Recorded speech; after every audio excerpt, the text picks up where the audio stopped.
Une violette ou une lavande? Bonjour Oumy, mbaa yaa ngi ci jàmm. Bonjour. C'est un lilas, un lilas. Ah, lilas, ah, très bien.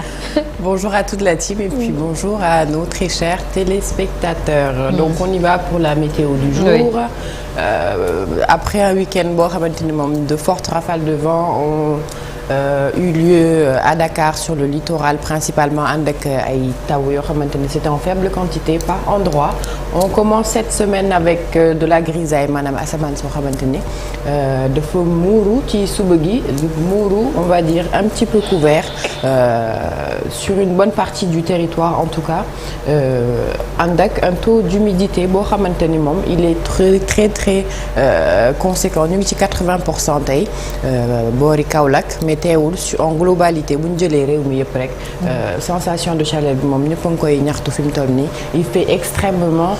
chaud il faut pas se fier aux températures comme je le dis c'est paradoxal hein dama leen di présenter ay températures mais au niveau du ressenti c'est beaucoup plus que ça fu mel ni Saint-Louis ñu ngi fay xaarandi 23 degrés ci suba gi 23 également ci Dakar Ziguinchor Fatick Diourbel sur toute la côte disons 24 degrés sur Kaffrine Kaolack 25 à Sédhiou 28 degrés température bi gën a kawe boori Matam lay doon nuage dense bi moom teew sur la partie nord du pays et puis taw yi ñu ngi desandi fii ba tey principalement sur la moitié sud rawatina Kédougou Kolda Sédhiou pardon Ziguinchor foofu noonu taw boo xamante ne la bu yem la ànd ak ay dënnu ba tey c'est à observer au courant de la journée pour l'après-midi donc ñu jàpp l'après-midi toujours le pic de chaleur se mesure à partir de 15 heures moo tax ñuy wax après-midi bi mi ngi ni carte bi ça va c'est prévu d'être toujours gris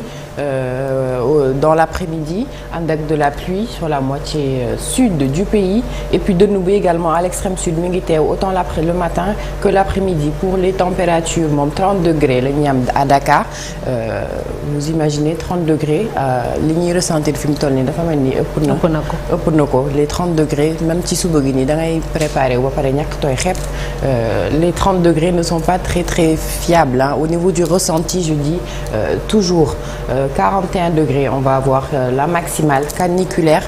du côté de Matam donc comme j'aime bien le dire bu tàngee rek c'est le moment de bien boire de l'eau une grande bouteille d'eau par jour c'est ce qui est recommandé en tout cas et puis sol ay yére yoo xamante ni xaw na oyof en coton et puis xale yi di jàngi vu que l'ouverture a eu lieu la semaine dernière mettre beaucoup d'eau dans le sac solal leen ay yére yoo xamante ne du synthétique si c'est possible bien sûr dans la limite du possible et puis lu ñuy mën a protéger seen bopp yi bu ñuy dem jàngi on protège également les bébés et les grandes les personnes âgées du moins de cette chaleur ñu dem léegi ci géej gi naata. Oui. 18h20 ci la nar a fees 21h13 incha allah géej gi dina fer ba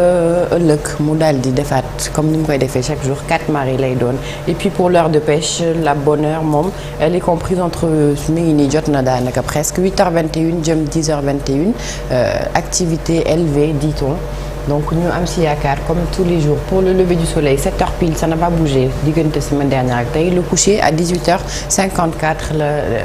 nar a sow mi ngi noonu à tout à l'heure incha allah ci ñaareelu pàcc incha allah ba ci kanam Oumy Samb ci ñaareelu pàcc bi ci météo bi madame Lila merci beaucoup alors tout de suite dañuy ñëw jàll ci rubrique de Quoi est-il le nom.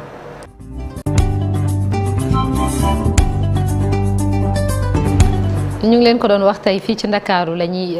des rawatina ci HLM